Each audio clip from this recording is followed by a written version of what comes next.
When we're finished here, can we take a real holiday?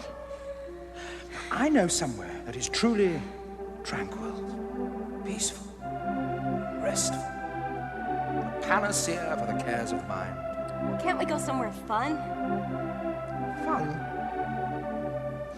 I suppose anywhere will be peaceful after Necros. All right. I'll take you to... On Wednesday, February 27th, 1985, the BBC announced that their longest-running sci-fi series, Doctor Who, was to be suspended. Anxious fans worldwide, worried that this might mean an end to the Time Lord's travels, flooded the BBC with letters of protest. 18 months later, the show returned to the TV screens. But missing from the Doctor's adventures was the series that would have been made and shown during those lost 18 months. Now available for the first time as a book is one of those stories, The Nightmare Fair.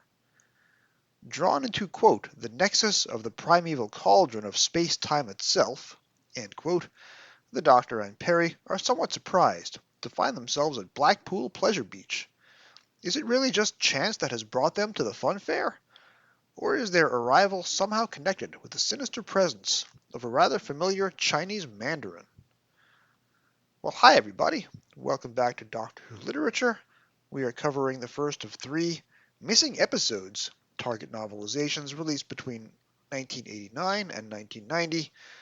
The Nightmare Fair is published in May 1989, in between the novelization of The Attack of the Cybermen, episode 138, and The Trial of a Time Lord, Mind Warp, episode 139, which will come out in 2 more weeks. Before we get to today's episode, just a little bit of programming notes. This episode is being released on Sunday, January 31st.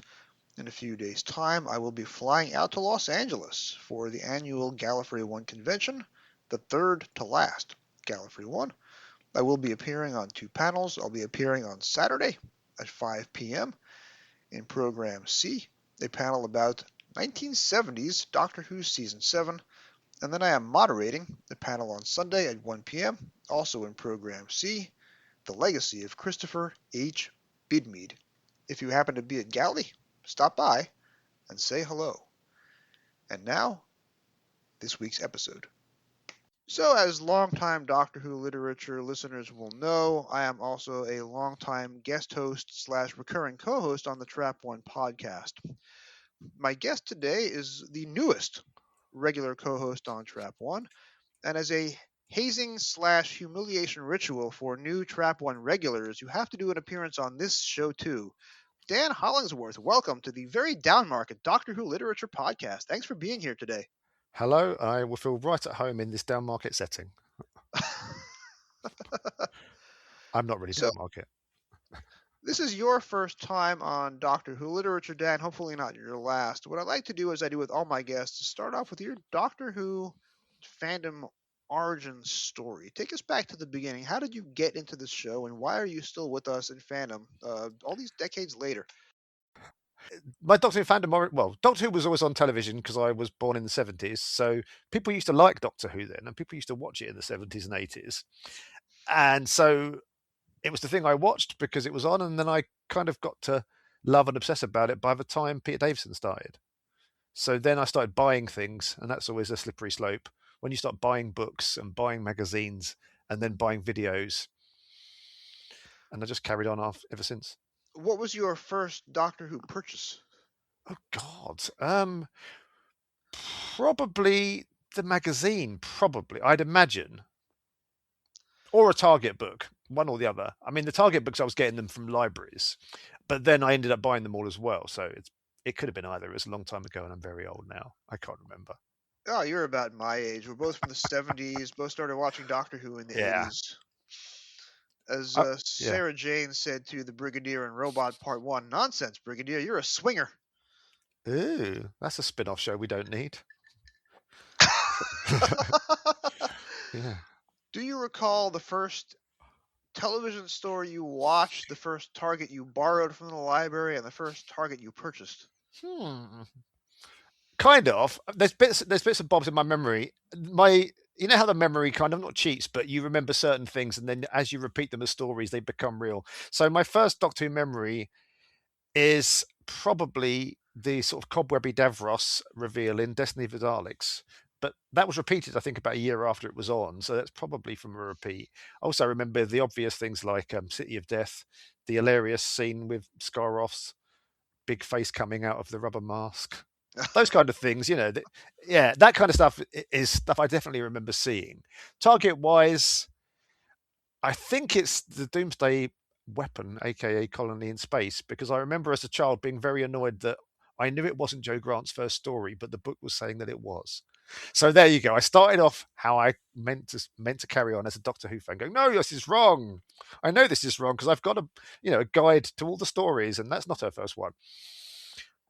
One of the things I love about the Target line is at the very beginning, they knew they were going to be publishing stories out of sequence, but they had a very rigid idea of taking their out of sequence stories and writing their own new continuity to have the stories take place in the proper sequence, which is why you have a brand new, non written by Anthony Coburn origin story for Ian and Barbara and the Daleks, and it's why you have Joe Grant getting two first appearances in the books. But that's nice because she can't always be the ham-fisted bun vendor, can she? One time she can be whatever he calls her. I mean, maybe he does call her that in both. I can't remember. It was a very long time ago. And of course, my most embarrassing fandom story was buying the novelization of the Daleks very early on in my fandom journey, reading the first chapter, realizing that it never happened on television, and returning the book and getting another one instead. Oh, but that's very Doctor Who fanny. That's a good way to start. Yeah, that always confused me as well. But then I just quickly found out that, like we said, that was written as the first novel a long time ago. So you've got to introduce what the hell it's all about. So yeah, one day I'll read that again because it's supposed to be very good.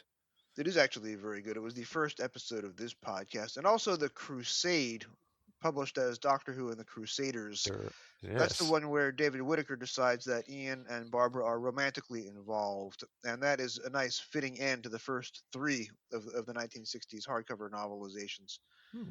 And that's sort of taken on its own life in fandom because in the New Adventures and in the past Doctor Adventures, they just ran with that. And there was the character who was supposed to be their son, and we see the story where they get engaged. This is all apocrypha, There's but so much extra stuff, yeah, that you just can't. There's just too much.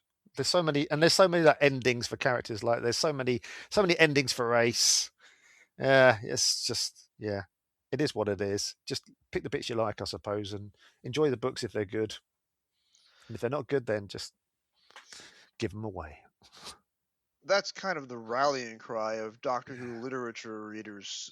Oh, that's Fandom good. is, or I should say, canon, I should say, is what's Mm. good rather than what counts. Yeah, because I mean, like I used to read the comic strips in Doctor Who magazine, and they clearly didn't fit anywhere. But if they were good, then I liked them. So that's all I needed to do. Just I got to never treat it like that. read the DWM comic where Ace's character is killed off, but I do know that Lance Parkin described it as Ace being killed off by a quote poorly drawn flea, close quote. And once I you know. have a description like that, you don't Yeah. need to read the actual issue. I know I've read it, but I couldn't tell you anything about it. Whereas all the Tom Baker and Peter Davison and Colin Baker stories, most of those runs are pretty classic as comic books go. But by the time you get to Sylvester McCoy, I couldn't tell you anything about it, to be honest. So that says a lot about the quality of it. Do you have a complete set of all the targets? I know you've shown me your copy of the Nightmare Fair, so my assumption is you have a Mm. complete set from A If to I've Z. got that, I've got all the good ones. Yeah, yeah. This is the weird thing. Is like I had them all as a child/teenager, then at some point from leaving home and moving around every year at university and leaving stuff in the parents' house and then the parents' moving house and so on and so on, I've ended up when I came to the point in life where you can have all your things in one place. Lots and lots and lots of them were missing. I ended up having, I think I only had about a third of them. I knew I had them all. I've never found them, so I've been buying them all again. And which is, I joke, it's like a sort of middle-aged man's quest to rebuy all your missing Target books. So yeah, I started buying them at conventions because there's always a nice dealer's room at most conventions, and part of the fun is finding these things. And then I reached that point a couple of years ago where you wouldn't really find any more I hadn't already got, because the madly priced ones like the Rescue and Will in Space and some other ones I can't remember. So I ended up having to use eBay, which I find completely joyless, because collecting things, it's the discovery of them that's the fun for me. It's why I never like buying secondhand vinyl online. I like to rummage about and look for things. I don't want to specifically find stuff. So yeah, I completed the Target books, and then after that, I thought, oh, I should complete all my missing Doctor Who magazines as well for no good reason. So I've done that as well. What an idiot! Now I've got no. Now I've got like these giant tubs that fit, like, if you imagine like two giant piles of Doctor Who magazines in these big plastic tubs. The whole of underneath my stairs in the house is Doctor Who magazines. But what can you do? You've got to have, once you've got a certain amount of them, you've got to have them all. Otherwise, it just drives me mad. See, this is the same situation that I'm going through with the New Adventures, with my entire collection of pristine New Adventures having been thrown out by my mother-in-law when she was moving house. I remember this story. Oh my God, yes. Of the 61, I have 53 back in my possession. That's good. Except that the copy of So Vile a Sin that I ordered from an American online used book retailer, the binding cracked the second that I opened it. So my copy of So Vile a Sin is now in pieces, and there's a rubber band holding together the cover and the 2 or 3 text blocks that fell out of it. So I bought another copy from Dale Santos at Gallifrey 1, and my in pieces copy of So Vile a Sin, and this is a book that goes for triple-digit I was going to dollars. say, isn't it really expensive? I've listed the copy that I have for $10 and say, this is a $10 copy. If you're an artisan, fix it and then sell it for 10 times that. But nobody has taken me up on it to date. Oh, well. They probably want a really pristine one, but they're not going to get it now at this stage, I don't think. I've never had that book. Is that the one that came out late because it was delayed and it ruined the death of a major character or something? Because isn't that the one the companion gets killed off? Or am I mixing myself up here? Rosalind Forrester was introduced in Andy Lane's novel Original Sin. Yeah. The book So Vile a Sin by Ben Aronovich was supposed to be a sort of sequel to So Vile a Sin, but not featuring the villain from Original Sin, and it was supposed to kill off Roz, and it was one of the last of the New Adventures before the license got yanked. However, the death of Roz had been planned even before her first book hit the shelves, so the fact that it happened in one of the last books was a happy coincidence. So she's like the Katerina of the New Adventures in that sense. Right? Except that the book was supposed to come out in November of '96, and the following book, Bad Therapy, by Matthew Jones, which I remember reading and going, "Oh, she's gone." Yeah. Was supposed to be the book where the characters process emotionally the death of Roz. So basically, it's the first 45 seconds of Time Flight, but it takes the entire book rather than the first 45 seconds. Yeah, but however, there was Adric, quote unquote. Yeah, Adric. Adric. You have Matthew Waterhouse on your wall directly over. I love Matthew. I have to say, Matthew Waterhouse is brilliant. I think Matthew Waterhouse is excellent and really funny and entertaining man. But Adric's Adric. And I should say, you don't have Matthew Waterhouse on your wall the way the Master. That sounds like I'm a teenage girl with a crush on Adric. No, there's like a poster from a convention on the door of my office cupboard. Yes. Because it covers up a horrible door. And it is a photo still from The Visitation with Peter Davison sitting with his arms folded on a set of stairs and Adric looming behind him. Looming away. Probably thinking about buffets.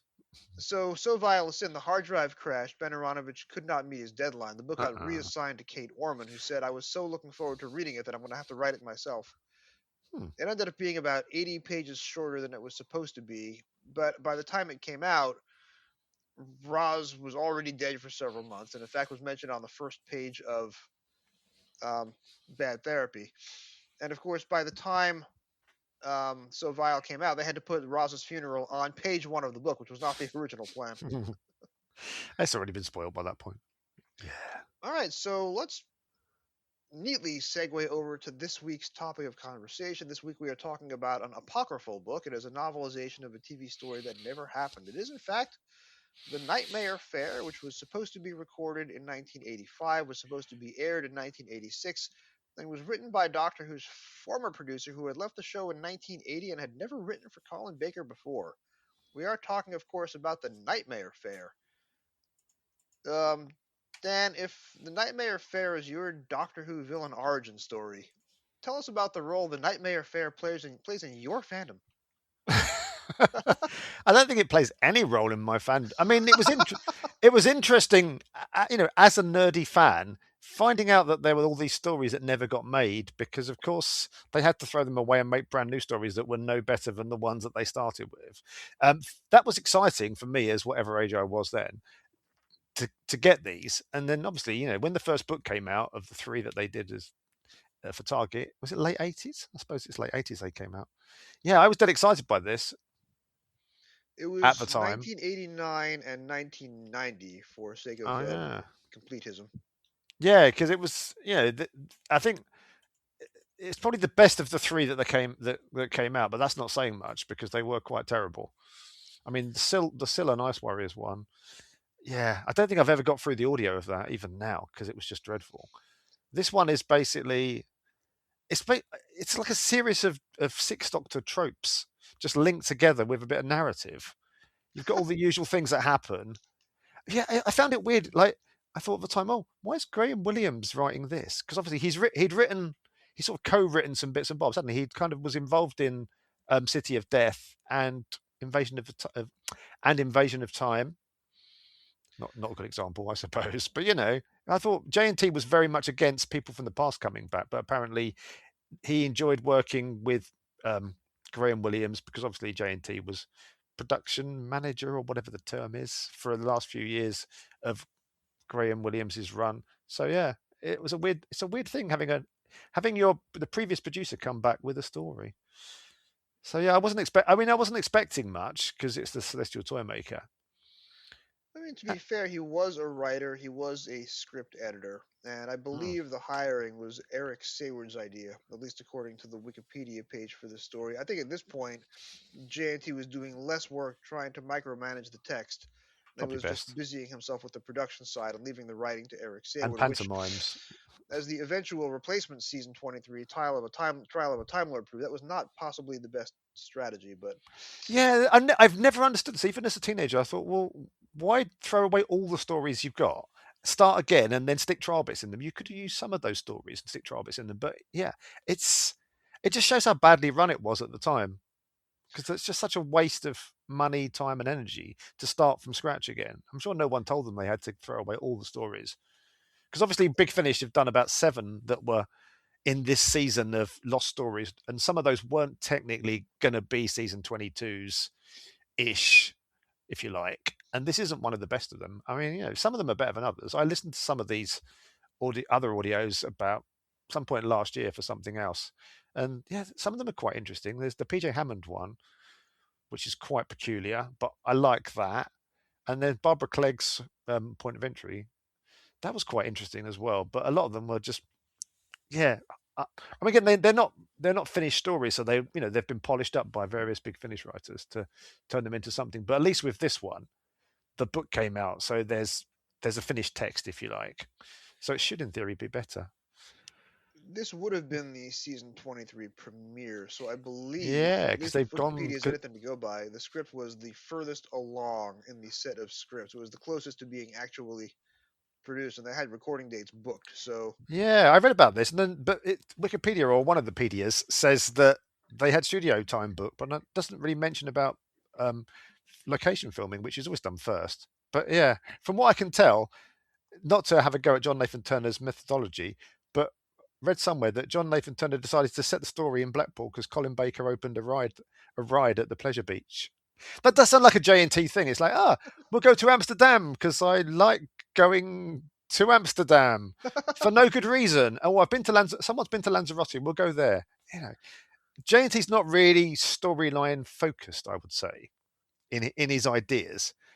But yeah, we're going to go to Blackpool because they're going to go somewhere, and then obviously the cliffhanger. Well, I wouldn't really call it a cliffhanger. You know what I mean? At the end of the Dalek story, where we'll take you to Blackpool. You've probably never been to Blackpool, have you? You wouldn't have been to Blackpool. I have been to England 3 times in my life, and we did not make it to Blackpool on any of those 3 You trips. haven't. I mean, I've never been there either. I'm just being mean. But I imagine it's like a northern version of Southend, which I have been to hundreds of times, which has got a fun fair with the word fun in inverted commas in it. So I can imagine what it's like. But that would have been hard to film anyway, because you'd have to, you'd have to close the entire fun fair if you're doing filming. I mean, this never would have worked on the telly, I don't think. There'd be a couple of scenes maybe, and then they'd be straight in the studio, wouldn't they? I also live a 20-minute subway ride from Coney Island, which is the original American Mm. beachside amusement park city. So once you have Coney Island, going to the others is just how is this different from the one that I already have, rather than a brand new pleasurable experience in and of itself? We cynical New Yorkers are like that. Yeah, there's no real need, is there? Once you've been on a few Big Dippers or whatever, you don't need to go on any more. I probably wouldn't cope with them at my age. I mean, when I was younger, it was fine, but now I'd probably end up pulling muscles just going on the waltzers or something. Yeah. And also, if you've seen, as you see in this story, there's lots of sinister goings on. And Scooby Doo's often put me off pleasure beaches and fun fairs as well. There's always some terrible old like caretaker or whatever with a mask on. It's I always don't the think I live in the haunted real world. amusement park, but it's not actually haunted. It's Old Man Withers wearing a mask trying to scare away those rotten kids. But then they won't make any money. They haven't thought their plans through, have they? It's like a master or Dalek plan. Yeah, you need to get people to pay for stuff. Well, the scripting of your standard Scooby Doo episode was probably not much more rational and naturalistic than this script, which, as you say, is a collection of Yeah, Colin Baker tropes. Stepping back a moment, if you became a fan in the 1979-80 season and yeah. your love of the show was cemented by the Peter Davison era, you would have been watching the first Colin Baker season, March 1984, and then Attack of the Cybermen in January 85. You would Hmm. have been about 5 or 6 years into your fandom. You would have been a little older. You would have been a little wiser. The bloom was probably coming off the rose. Did season 22 work for you on its original airing, or were you one of those fans who was driven away by season 22, the ratings for which dropped about halfway from January through the end of the season? It was definitely a turning point. I mean, I never dropped away from Doctor Who ever, but it's not one I love because it's just you can, even at the time. At the time, I was, much younger, and I was more easily pleased, if you like. But yeah, it's just the Sixth Doctor as a character doesn't work because they're just unpleasant, and they're dressed like a beep swear word. I'm not going to say that, but having a character dressed like a clown and act like another c word is not really entertaining. And Perry was bad under him. Again, the problem is that Colin and Nicola are both really good. They're both lovely and they're both good actors, but she's given nothing. She's just basically a screechy American in a leotard and shorts who gets leched over every bloody story pretty much and has no. She's just there's nothing there for her to do, and the Doctor just is just randomly unpleasant all the time and just not that entertaining, or is being pompous. And I'll blame Eric Saywood for this because why not? But again, in this story, this one seems like they've obviously like polished it a bit and made it a bit more Big Finish Colin and Nicola because they're kind of having a bit more banter rather than bickering, if you know what I mean. Because you don't need more of that hilarious bickering that you always get that never really works. But I like how the Doctor says, "You're going to enjoy yourself even if it kills you." And you think, aha, we're not going to kill Perry. But it's quite Pip and Janey, if that makes sense. Some of it is, but Pip and Jane aren't great for me, but they're a better. Ironically, they write the Sixth Doctor era probably the best, even though I don't rate them as writers. So it's like a low bar basically, and there's a lot of that in this. Again, it's just standard thing. They turn up somewhere, they get separated. She meets some people to push the plot on. He does some pompous stuff. He meets a toy maker. He's kind of pissed off by his waffly nonsense games pretty quickly, which is quite nice. There's a there's that the toy maker's got like a camp sidekick called Stefan, who they're just like a bitchy married old gay couple, really, aren't they? It's just weird. It's but you can see this would work on telly because it would be like the BBC trying to make it more funny and less violent. That kind of thing after the season 22, 23 type era. So you can see how it would work. but a lot of it's just to show off the fairground. Really, it doesn't really make any sense. I like how there's the sort of Perry's companion character is called Kevin, and I think he's called Kevin Stoney in it for some reason, which just makes me laugh because Kevin Stoney was the actor who played Mavic Chen and various other people in Doctor Who. I don't know if it's And an of in course, joke. so my understanding, this is again from Wikipedia, the character was just named Kevin in the script. I'm sure they And when mentioned it Graham in the Williams was yeah. writing the book, he decided to name the character Kevin Stoney as an homage to the Doctor Who actor who was in Well, Revenge of that's the good. Cybermen and The Invasion Fair enough. and Dalek's Master Plan in reverse order of quality and in reverse order of screen appearance. Oh. But yeah, I just found it quite funny because it sort of took me out of it. I'm like, what? Did he just say Kevin Stoney? Yeah. But it's funny. But again, there's lots of those little references. There's like a reference to Duggan in City of Death in this.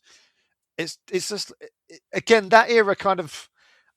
It's the Ian Levine as the unofficial continuity consultant era of Doctor Who, where every story has to have a load of stuff about Doctor Who. And as we know from the modern era of Doctor Who, like the Moffat era especially, having Doctor Who being about Doctor Who too much is never a good thing because it just gets a bit tiresome, really.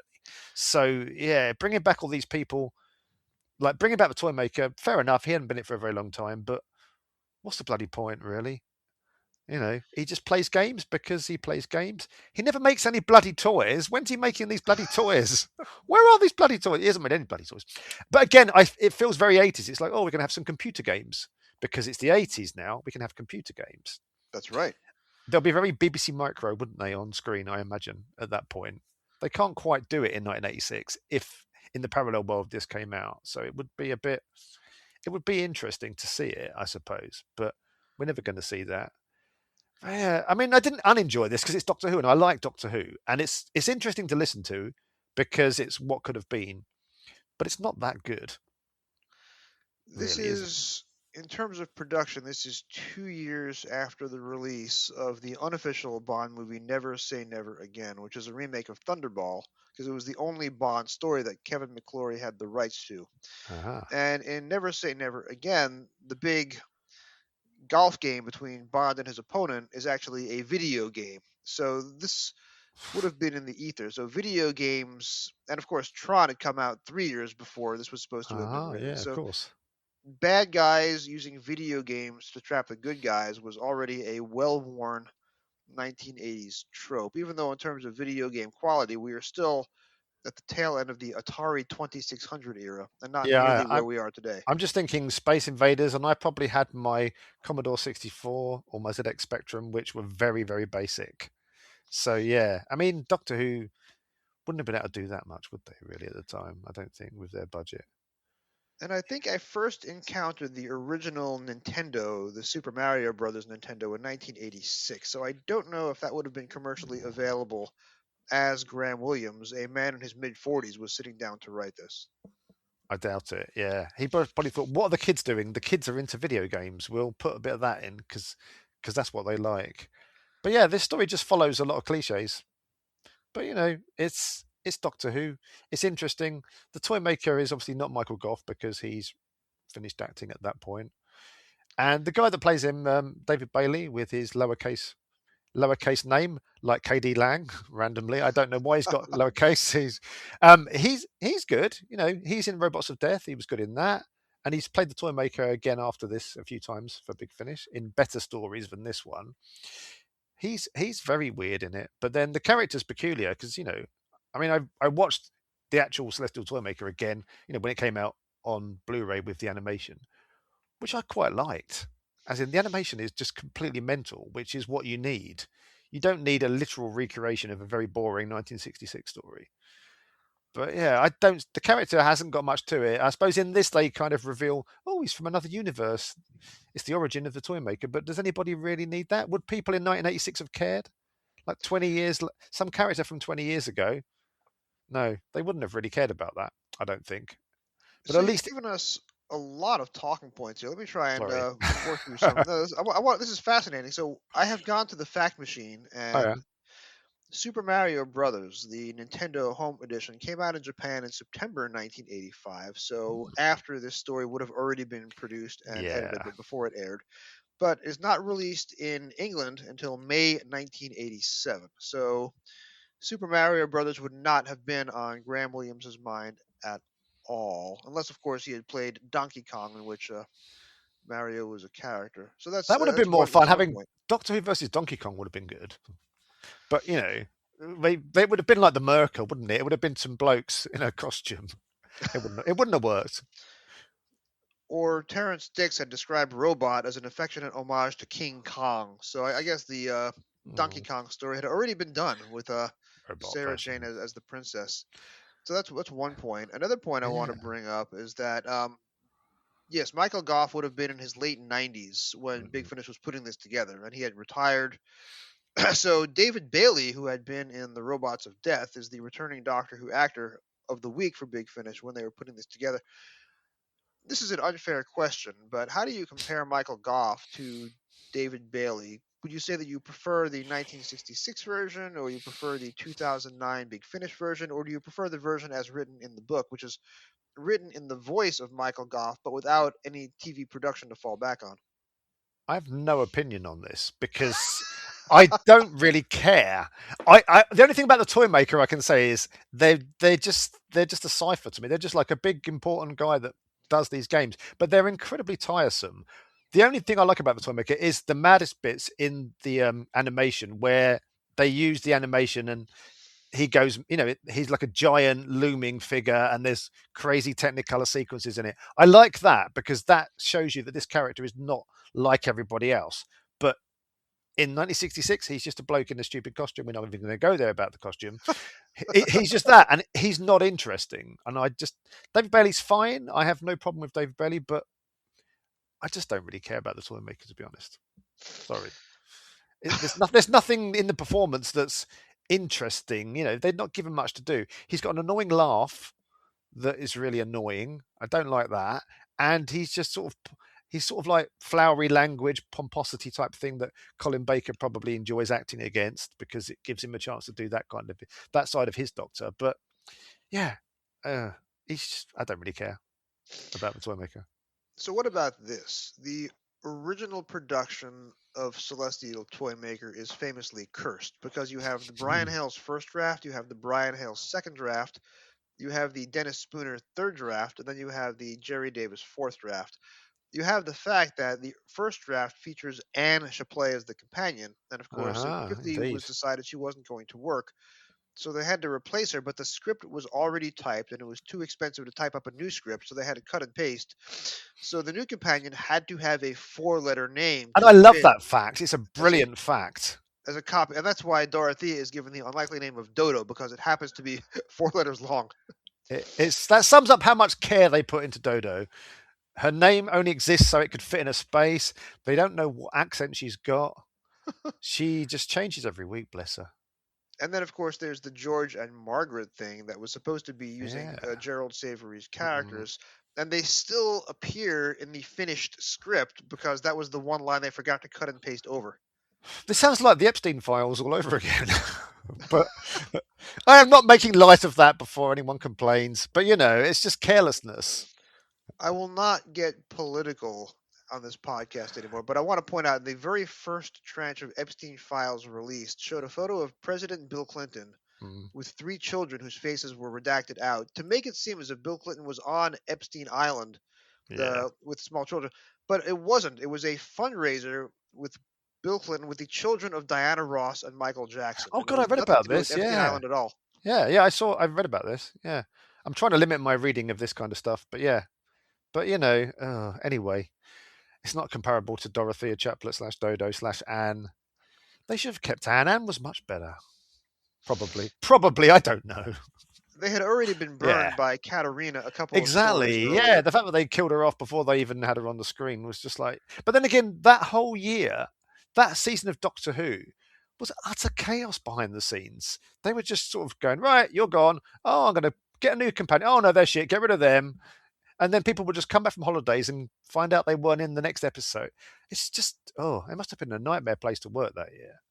This was an episode of Doctor Yeah. Who Lit that was recorded before I met you, Dan, but episode Yeah. 101A of this podcast, it was a prequel to my Gunfighters because I was Target Book 101. Jim Sangster and I spent an hour going through the nightmare of season 3 because you have 7 companions in 10 God. stories.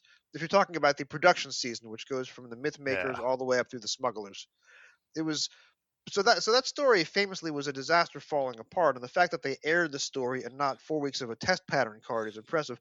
But the next time they try and bring the Toymaker back, it's the exact same thing. The story falls apart It's in the middle of cursed. production. The studio space is booked, the actors are cast, the script is nearly done, and then the plug is pulled, and it doesn't come out as a book for another 4 years, and it doesn't come out as a big finish for another 24 years. And then when Toymaker finally comes back to the screen in 2023, 38 years later, he's now Hmm. played by TV's Doogie Howser's Neil Patrick Harris, who did not watch Doctor Who and didn't even know what the Toymaker and the Doctor were supposed to be aliens. That's disgraceful. I I mean, love it Neil was it, Patrick Harris's performance, however. it was all right. I enjoyed it at the time. So it's more enjoyable than the Celestial Toymaker was. I'd say that as an episode. But the creativity is gone. So instead of playing elaborate, fun games, the two games the Toymaker Let's throw a plays ball around instead. Yeah. Or playing whatever it catch, is. and then, of course, doing high draw from a deck of cards. There are much better card games you could use. Yeah, there's Go not a back to lot. James Bond had already done a whole movie about Texas Hold'em, so you could have picked at least War or Solitaire rather than Or high draw. Scrabble or something, that would have been more entertaining. And I want to circle back to something else you said about John Nathan Turner. So John Nathan Turner was a light entertainer. He was a comedy guy. He was a showman, to use the Mhm. name of the season, the 23 Blu-ray documentary from the box set. John Nathan Turner was into event. He was into spectacle. It was somebody else's job to do the plot points and the cliffhangers, but he was about, let's have this actor in the role because he's going to be in my Christmas panto. Let's hire this guy as the doctor because he was very entertaining at a wedding. No, John Nathan Turner, no, that's not how you do it.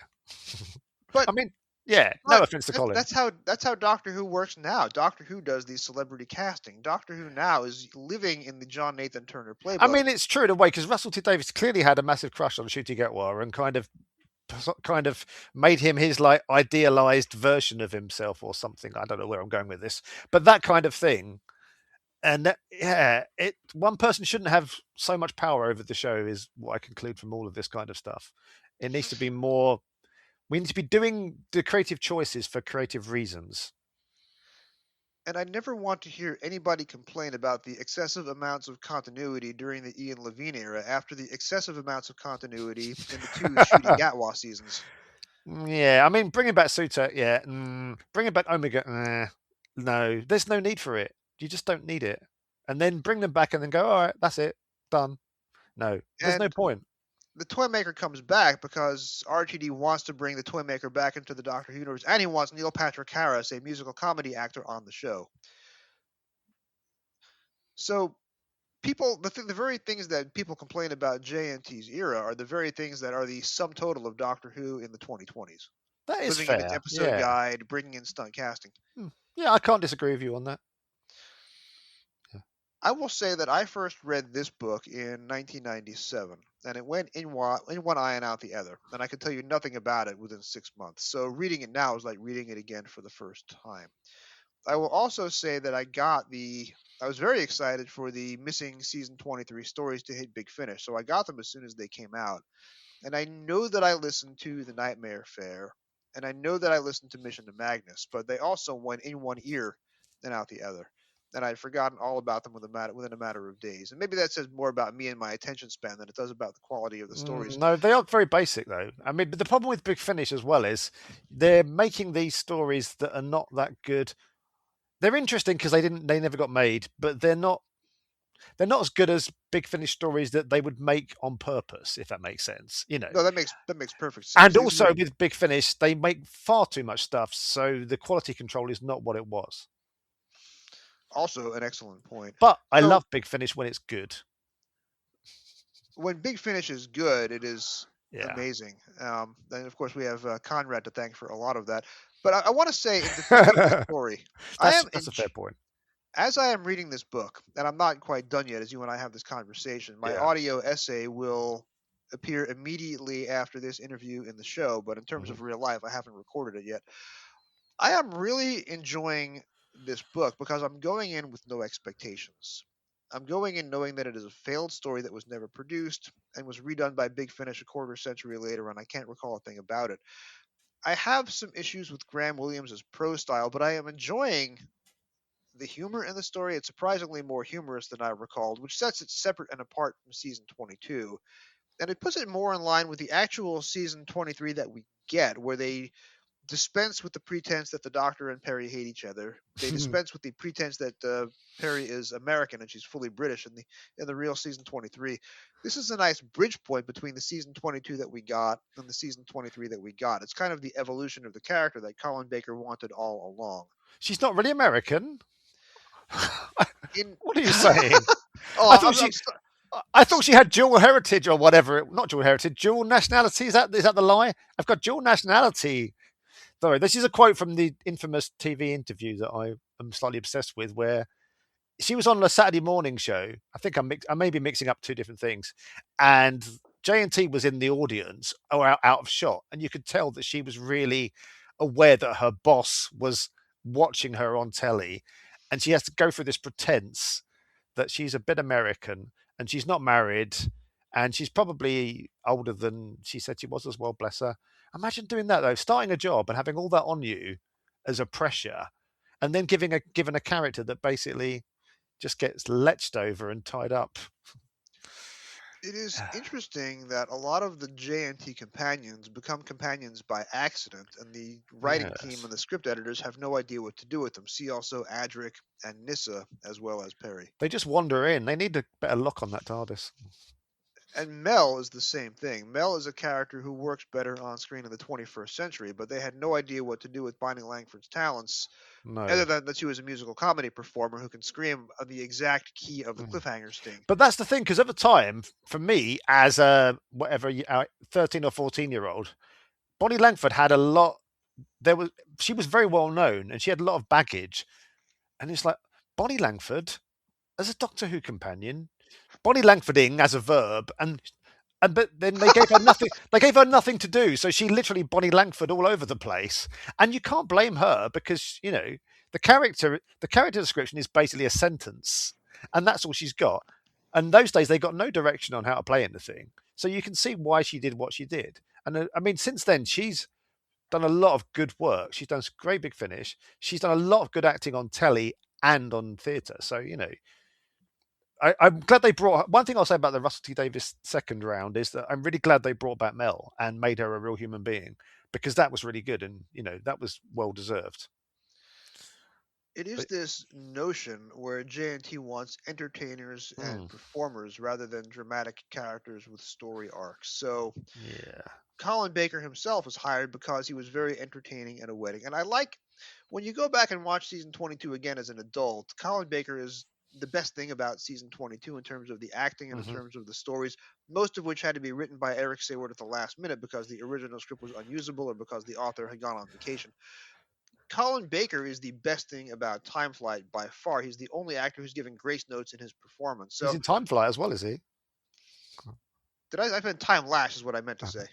Paul Darrow's the best thing in Time Lash. Colin Baker's the second best thing in Time Lash. Okay. Paul Darrow is doing a turn in Time Lash. He's Avoning. Entertaining. He's Darrowing. We have in the Blake Seven community, we actually do use Darrowing as a verb.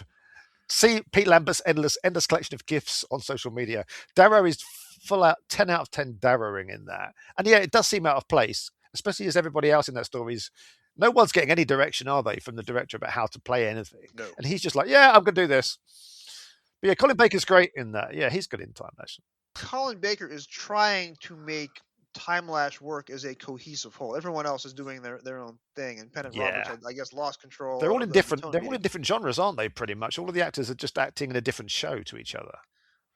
But what I like about the Nightmare Fair novelization is that Colin Baker is Colin Bakering. He is doing his classical allusions. He is bringing his own vocabulary words to the set to add to the script. He is performing, or as my father would say, mugging for the camera. And I am enjoying this now as a book in 2026, much more than I did when I read it for the first time in 1997, because now I can see behind the scenes and I can see, this would have worked if Colin Baker was interpreting this script, because it plays to Colin Baker's strengths as a performer. as much as a dramatic actor. Oh no, definitely. There's the moments of charm, Pertwee type thing, but the Colin Baker version of that. You can tell that they would have written more for Colin, which they should have started doing a lot earlier in his run. After the whole psychotic, strangling bastard doctor that he started as, they should have brought that nicer version in much quicker. Because he's really good at what he's good at, but they just kept giving him horrible dialogue and nasty scenes as well. So, Odd. anything else in your notes about the Nightmare Fair, either the book or the audio Big Finish version? Well, because Perry gets like a companion called Kevin. One of my notes is a very British thing that you won't get, which is the phrase "Kevin and Perry go large," which you won't know what that means. But anyway, that's one of the things I wrote down. Don't worry. Mostly, I've just written down more things about video games and the toy maker not really making any sense. That he's only in it because he's in it because they want to bring him back to Doctor Who. Therefore, he is in it. And the ending is weird on this. Basically, they kind of trap him in a telepathic trap created by his own mind and some other sci-fi bobbins. And when I listened to it, I was like, "Oh, is there going to be another twist in a minute?" And there wasn't another twist. And then they went, "Okay, well, we've trapped him in his thing. We can all go on holiday now." And then they all go off and laugh. And I found that as a bit of an odd ending, a bit unsatisfying. But at least the Doctor and Perry get to go on holiday after that to Blackpool. And my memory of the giggle is that this story is erased from the canon. So Is it? this story Okay. does not happen in terms of the giggle.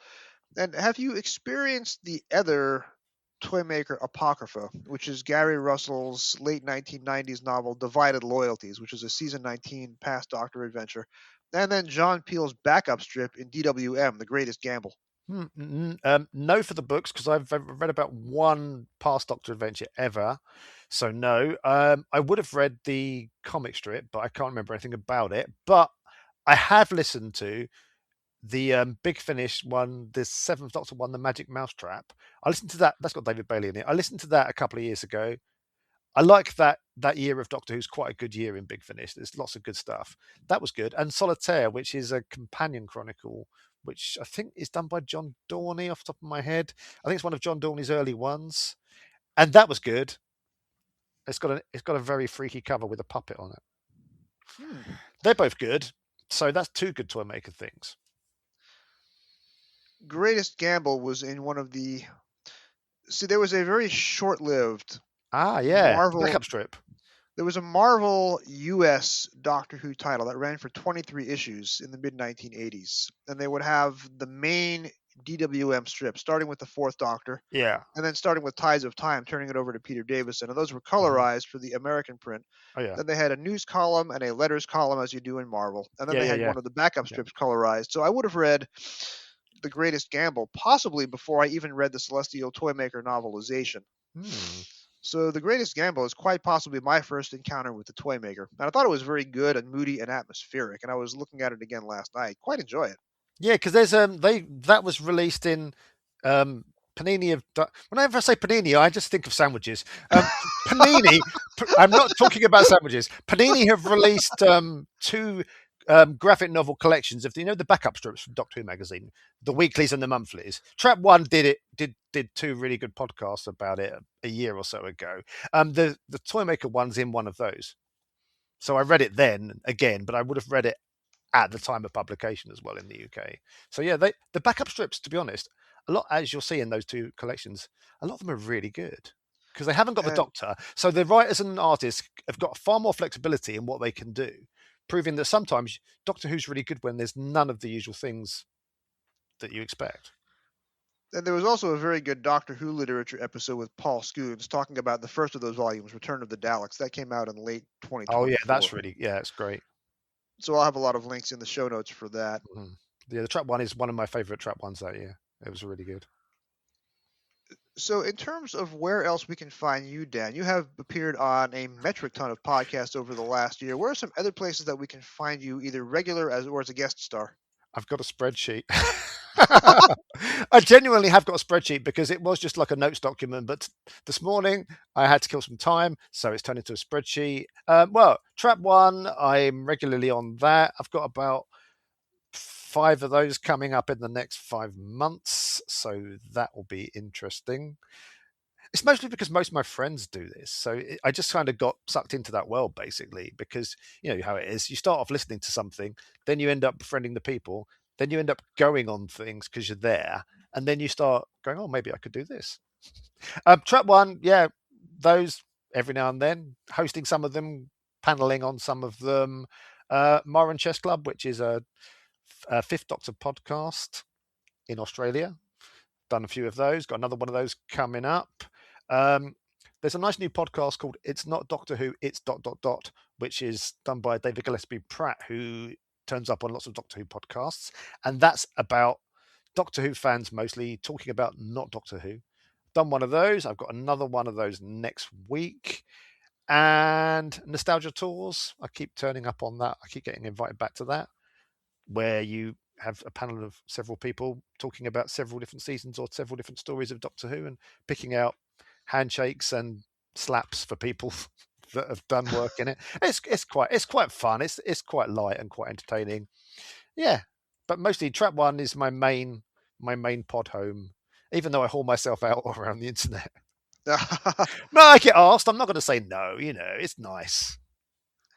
Oh, and also Gallifrey's Most Wanted as well, which I've been doing a lot of the Christopher Eccleston and Billy Piper audios. Because it's every 2 months they come out, so we Right. do those every 2 months because it's just nice to meet up and have a chat about it. Really. Yeah, I have not done a Gallifrey's Most Wanted since Ross came back from his hiatus, but I did book my first Marin Chess Club, so that'll be coming out hopefully within the next couple of That's months. good. Yeah, because it's a nice, fun podcast. It's like if I like something, I'll listen to every episode. So it's always nice to then sort of upgrade to actually appearing on it, if that makes sense. It's just nice. Yeah, I'll only go on things I like because Yeah, a lot of my why fan wouldn't mails you? have resulted in podcast invites, so that's a good way to get noticed. Nightmare. It's like not another one. No, Ah, it's fine. You know, as long as you've got time, it's nice. You know, it's always nice to do stuff. If there's time to do it, then it's good. the pandemic turned a lot of Doctor Who Mhm. fans into Doctor Who podcasters, so that's one of the few positive things to come out of COVID-19. It's got a lot to answer for.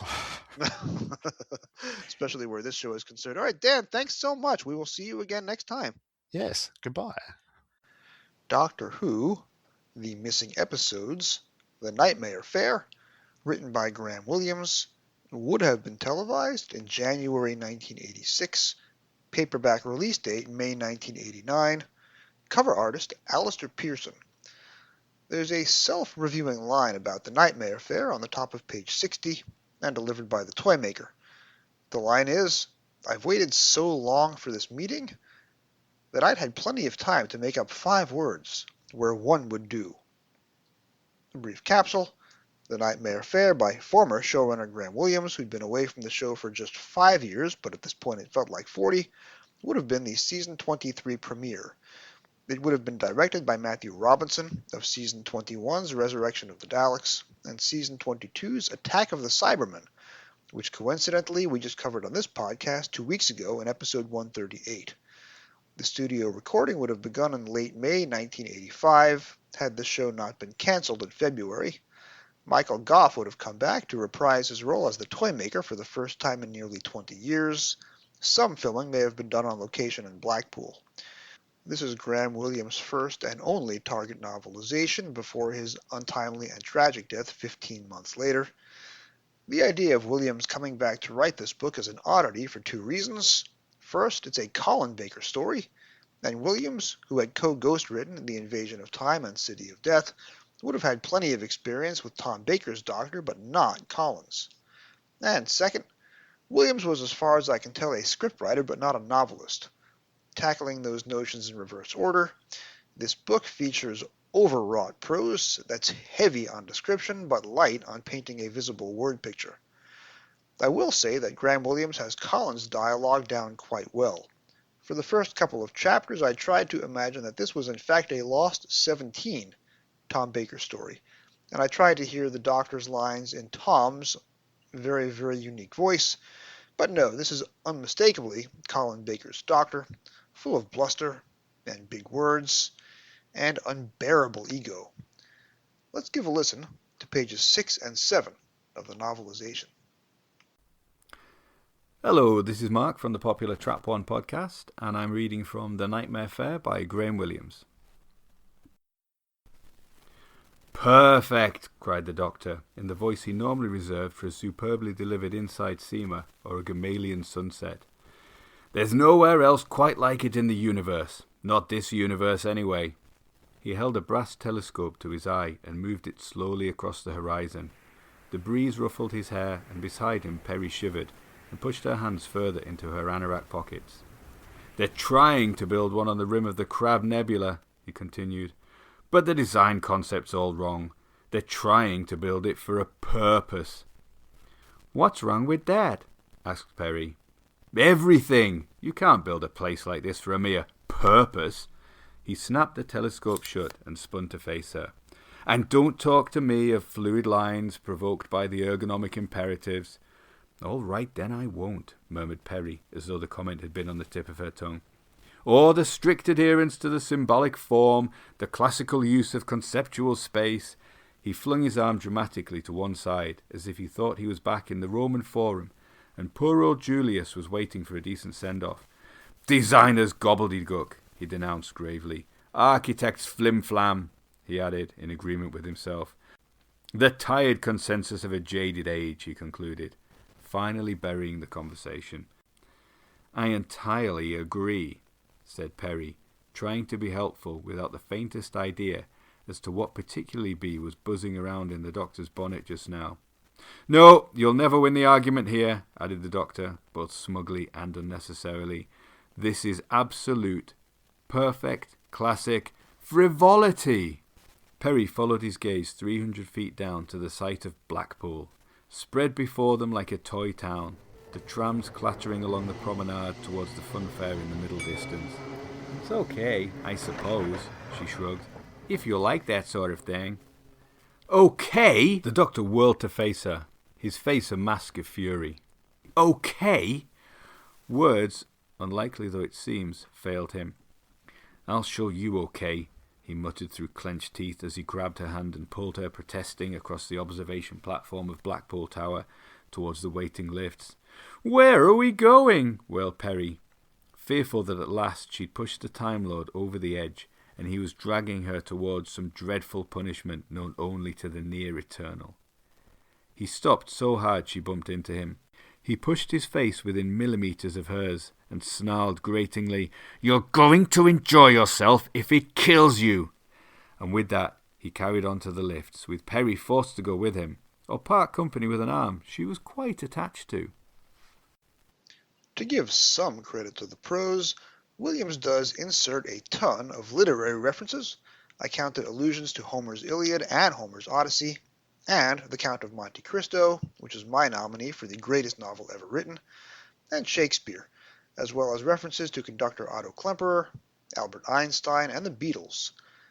There's an oblique reference to Williams' own City of Death on page 87, not to mention what seems to be a Twin Dilemma shout-out on page 142.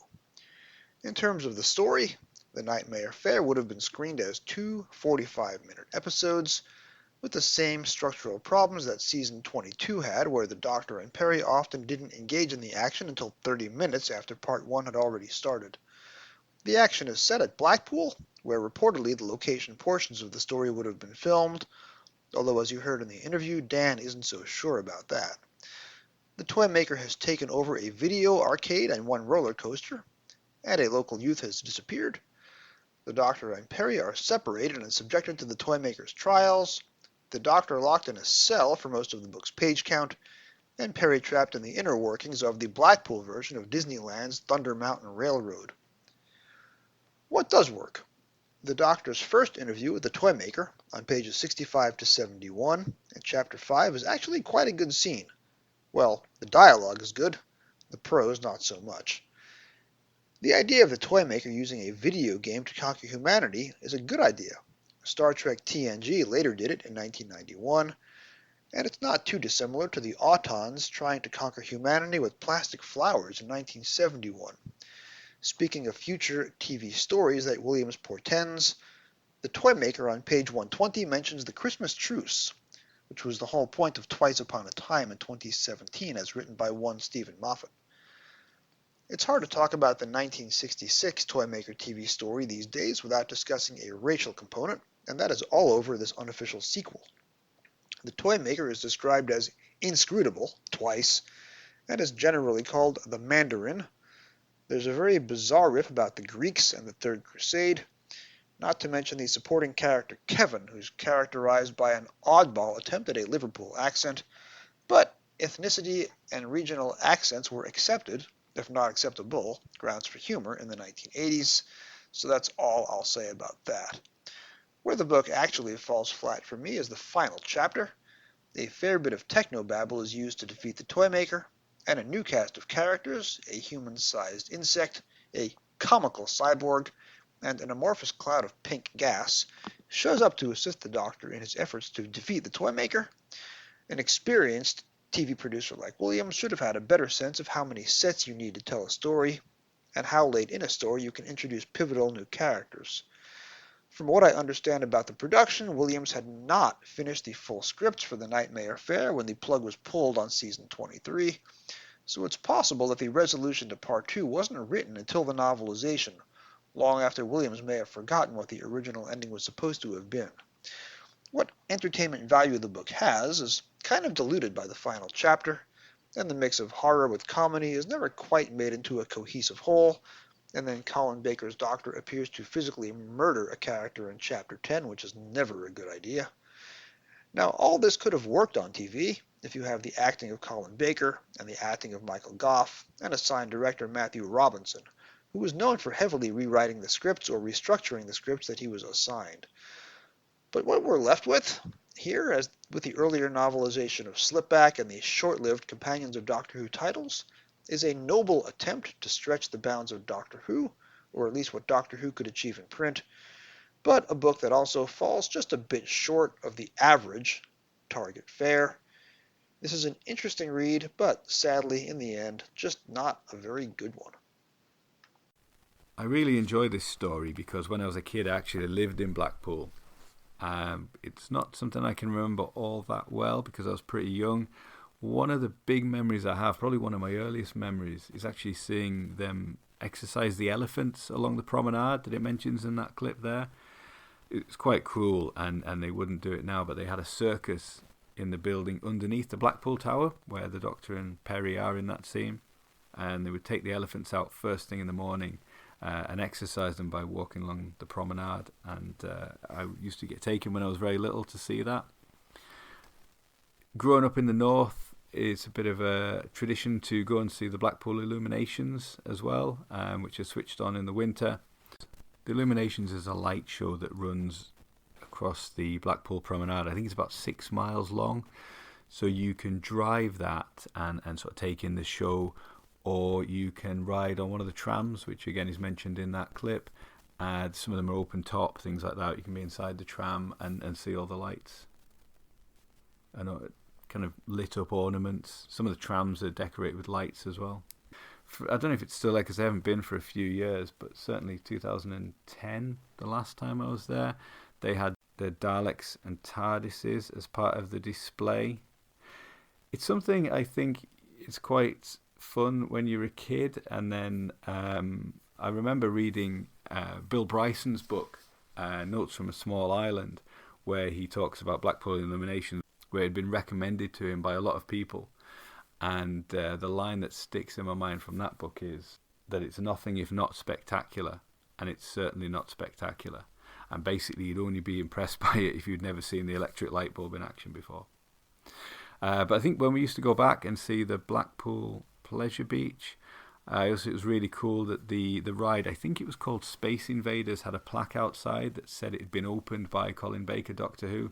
And this was still really early in my fandom, so I hadn't seen all the stories and things. But I didn't know I believe this is right, that Colin Baker opening that ride is what sort of sparked the idea of setting the Nightmare Fair at the Blackpool Pleasure Beach. So yeah, that's pretty cool. And Blackpool's a place I always kind of associate with Doctor Who in a way, because whenever we'd go there, you could always find a lot of Doctor Who's books and records and things like that. There used to be a lot of second-hand bookshops, and kind of indoor markets where you could always find a bit of Doctor Who merchandise. So yeah, thank you for letting me read this, and I look forward to hearing the rest of the podcast. What do we talk about when we don't talk about Doctor Who? Well, we can talk about what was on after Doctor Who. I started watching the show 25 minutes per night at 7 p.m. in late 1984 on Long Island PBS, Channel 21. After a failed effort by PBS to move the show to 11:30 p.m., well past my bedtime for the better part of a year, it returned to an early evening 6:30 time slot, which is what allowed me to discover the Uncle Floyd Show at 7 p.m. Now, I know who listens to this podcast thanks to Spotify's robust analytics. Most of you are in the UK, and most of you are men over the age of 45. Hey guys, almost none of you will have heard of Floyd Vivino, the Uncle Floyd of the show's title. He was the last of a dying breed, the regional entertainer who spent most of his life on public access TV, accessible only in a small sliver, the northeast corner of the United States.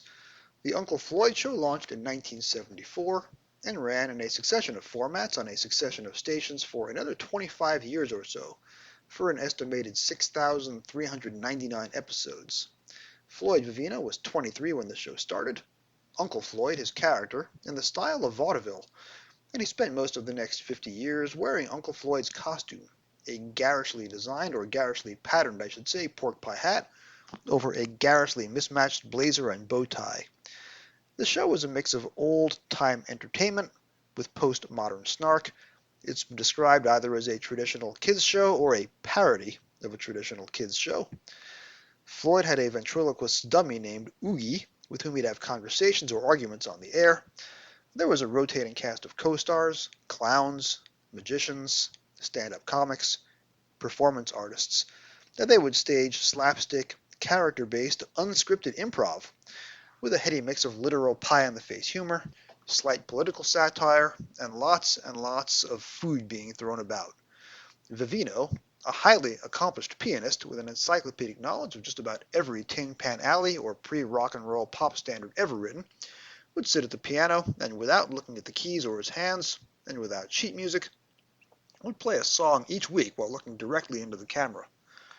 Musical guests were a staple of the show, John Bon Jovi making his TV debut on the Uncle Floyd Show in 1980 when it was still on UHF, Channel 68, and the Ramones and Cyndi Lauper also performed before they became breakout stars, the Ramones later including him in one of their lyrics. In 1986, the Uncle Floyd Show was all the rage for junior high school students in my class.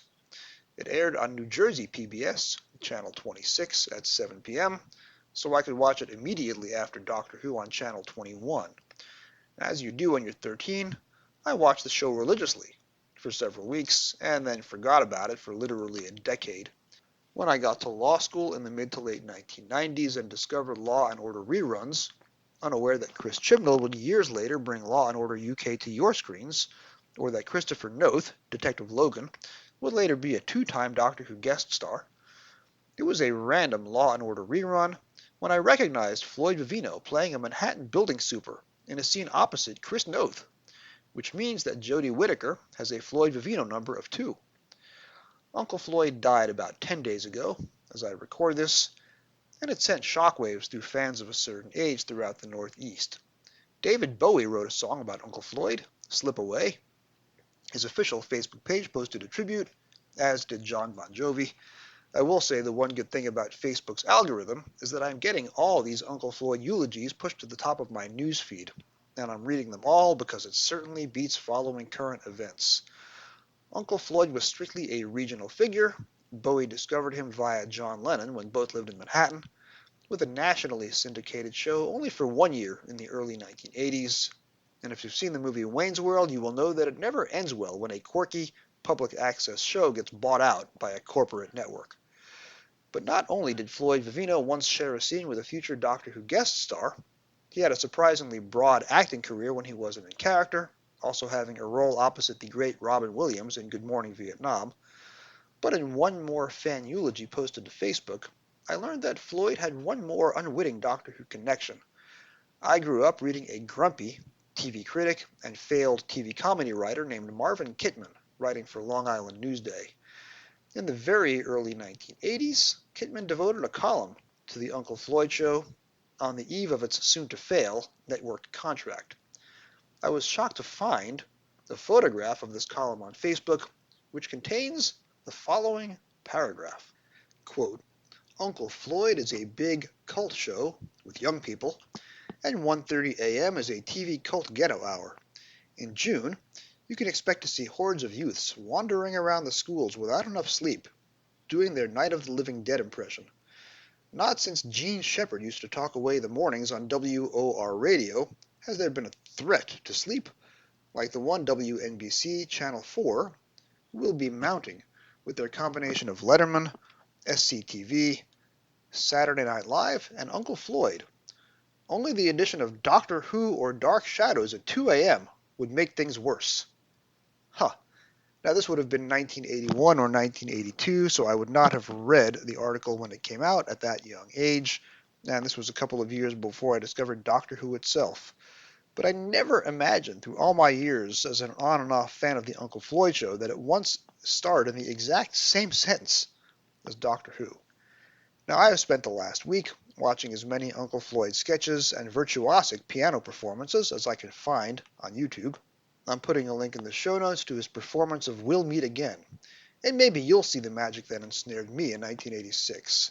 Now I only watched the show for a fraction of its quarter-century run, but the death of Uncle Floyd feels like a real death in the family, more than I would have guessed. Good night, Uncle Floyd. Thanks for the memories. With that being said, we'll see you in 2 weeks as we veer from vaudevillian musical comedy to Doctor Who's controversial effort at torture porn. Co-host Jim Sangster will be joining me as we discuss the last novel installment of The Trial of a Time Lord and read Mind Warp. Thank you for joining me on Doctor Who Literature. The executive producer is David Barsky. Each episode is produced by Jim Sangster and yours truly. This week's episode was written and edited by me. Our logo was designed and our YouTube channel is run by Jim Sangster. Special thanks to my special guest, Dan Hollingsworth, and thanks to Mark as well for the dramatic reading and the reminiscence. This podcast can be found on your podcast app of choice, with all past episodes at creators.spotify.com/pod/show/Doctor Who Lit. It really helps if you rate 5 stars and subscribe. You can find me on Blue Sky and YouTube at Doctor Who Novels, that's DrWho Novels, and on email at Doctor Who Literature, that's drwholiterature @gmail.com. Thank you for listening, and whatever you do, keep turning the pages.